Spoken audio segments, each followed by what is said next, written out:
back, Hot Nerd Network family. Today we are discussing Power Book 2, Season 4, the premiere. I'm your host, Hot Nerd D, and today we have the lovely Hot Nerd Chimana joining us. So say hi, Chimana. Hello. Yeah, okay, but before we dive in, don't forget to like, comment, and subscribe so you can stay up to date with all things Hot Nerd Network. But yes, let's get to it, starting with the recap. So, of course, we start out with the crazy premiere because the episode starts with Tariq and Brayden getting away from the big shootout that happened at the season finale of season 3. Noma gives Kane, Effie, Drew, and Diana a mission by the end of the episode to kill Tariq. By the end of the day. As a plan to get the upper hand, though, Tariq plans to take Anya, Noma's daughter, as leverage or exchange for his life. Agent Young, aka Angela Valdez's nephew, wants to open up a new case to look more into Tariq. Sergeant Blanca tries to warn him that, you know what, I've been down this road and it may not end well for you, but of course he didn't listen while trying to find Tariq.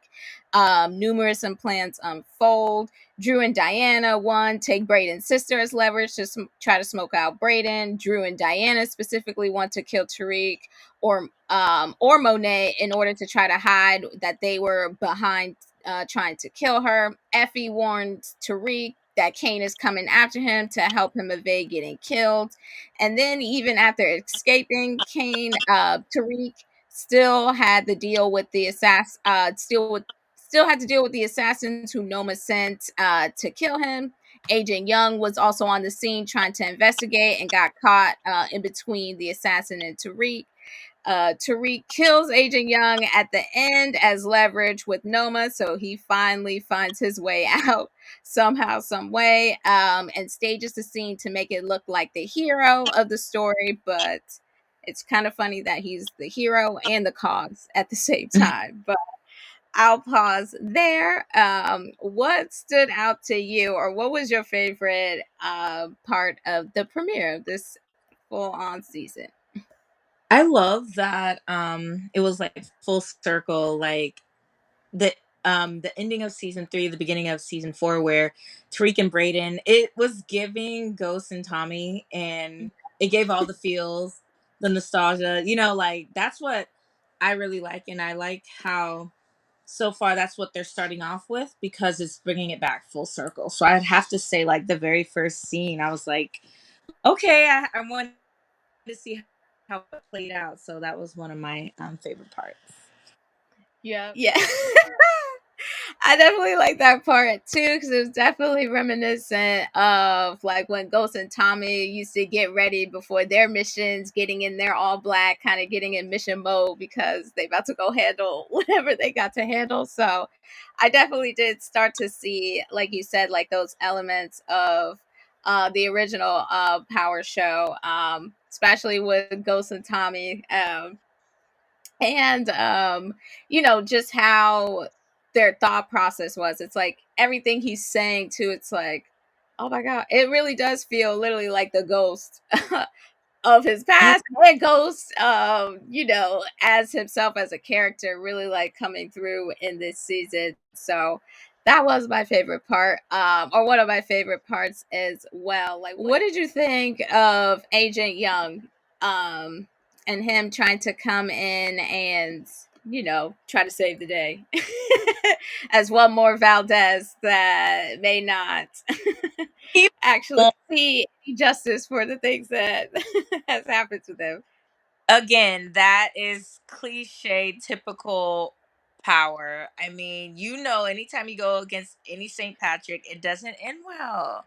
And we saw that yet again. And he was warned. Even one of the other cops that was heavily against that family, she bowed out. She knew what was up. She was like, listen, I've gotten a lot taken away from me. Please don't follow my footsteps. I am warning you. And he just couldn't get the bug off him. He had to go for it. He thought he could be the one to do it. Don't Mm-mm. they all? And look what happened. So, I mean, we could, as people who've seen all of the episodes already, we knew what was going to happen with Agent Young, and it didn't disappoint. Like, that's what happened. We know the ending.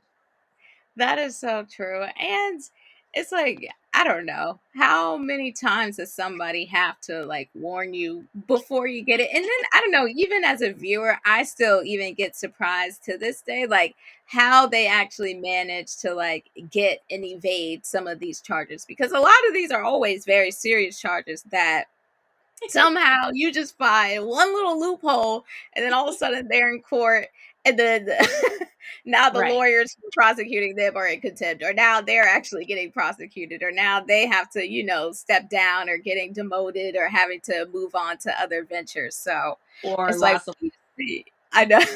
So we see the demise of Yeah. practically Agent. all of this. So I was a bit surprised though that he went so soon. I thought that there was going to be a little bit more development there, or I also want to know like a little bit more of what Sachs too like also sent him like within Exactly. that realm. See, that's what I was gonna ask. I'm like, what did Sachs have on that USB? Because apparently, whatever he had on there, it was enough for Agent Young to feel like he had it all, ready to go for it. So it had to have been very incriminating. I mean, why else would he just go ham even after all of the warnings? He still went for it. He couldn't let it Yeah, go. right. So I wonder if that's gonna be some sort of like smoking gun that But I think for Detective US, Carter, who Michael Ealy plays, like if he's gonna uncover and see what the full content was, because that's what I was like really like looking for, like okay, what exactly was on it, and like what was he going to be able to utilize for later on. Because remind me, did anybody else know of that USB? I I'm think not Tariq sure. actually took it from him. Oh, okay, yeah, yeah, yeah, yeah, Yeah. yeah. Yeah. So I think eventually we will find But I'm out. sure, yeah, pretty sure he definitely had copies of that, Yeah. and it will, yeah, definitely come up to the surface too. Because I'm sure if he doesn't like, if Agent Carter doesn't get, or Detective Carter doesn't get his hands on it, like somehow, like Tariq will may need it, for his plans, like later on for Right. whatever he has to do. So, And what if Noma gets her? what did you think? That's true. Yeah. Noah is definitely sneaky. So, and she has a lot of resources and a lot of connections. So, Yeah. I think, like with that being, with her being, such a strong player, like it's not as easy to evade or to, kind of get out of her like view for real, for real. So, Right.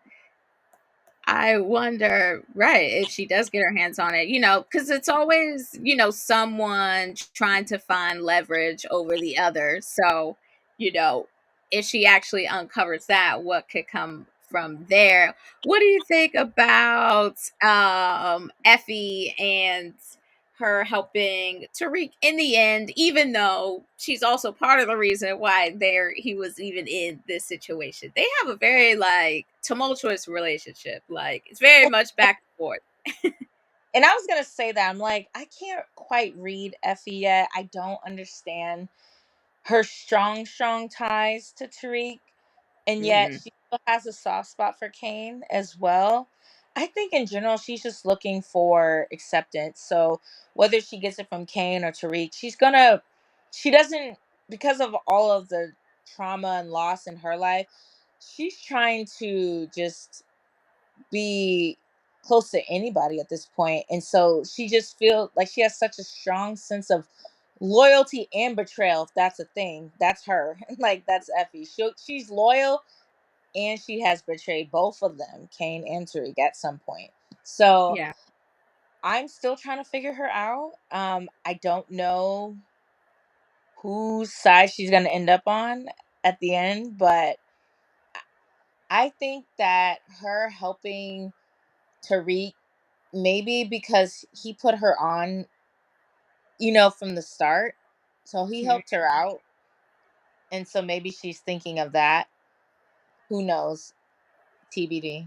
Yeah, because like when I think of Effie too, like to your point, like she does have a strong sense of loyalty, but she also has a strong sense of self-preservation where she does put herself first, or she is actively thinking of herself. It's just it's almost like at the times where she does put someone before her, or she is helping them out, it ends up being to her detriment. So it's like Mhm. honestly, I just rather you like pick one. Like you're gonna be like super loyal to them, and like y'all are gonna be a big happy family, or you're gonna be loyal to yourself and look out for you and make that work for you. But trying to play both sides, like you said, it's like I think of her wanting more like from them because she isn't getting that from anybody else. And but at the same time, like I know that they may not have always my best interest at heart. So I have to, kind of finagle and do the best that I can with that because I definitely think, hey, when Kane finds out, because he already kind of was suspicious Yeah. about how, all of a sudden he keeps evading me. How does he know? Like, come on, Effie, like you need to answer these questions. And so it also even points to Kane starting to be a bit more keen, and a lot of us continue to sometimes underestimate him. So I'm sure, like Yeah. as this season goes on, we're gonna also see a lot more of his strategy as well, and that maybe he's using this to his advantage, which I think was a huge like theme of this overall episode was knowing when to use your leverage, or knowing when to like show your hand, when to play your hand, and knowing when to utilize your resources or what. Like I feel like everybody devised like their own plan this episode and had some sort of advantage or some sort of leverage to play like while they were doing that. What do you think, like in terms Listen, of we like have, advantage? Yeah. have to take a moment and give Kane his props. He is starting. It may not be exactly at the right time, but he is putting pieces together. He is Mm, starting to figure stuff out, and he's come a long way. Let's just be clear. yeah. He's come a long way in terms of I'm gonna figure stuff out. Eventually he figures it all out. And so, like you said, he knew what was really up with Effie. He knew that in the back of his mind, he knows at the end of the day, like you said, she is gonna think about herself. But in the meantime, like if she's gonna throw him a bone, he's gonna take it as well. But Kane is a hothead, but he is actually he's very like intelligent. He can put stuff together. It may not be as soon as he needs to, like Tariq, but he is putting stuff together. And so I do want to give him his props there. Yeah.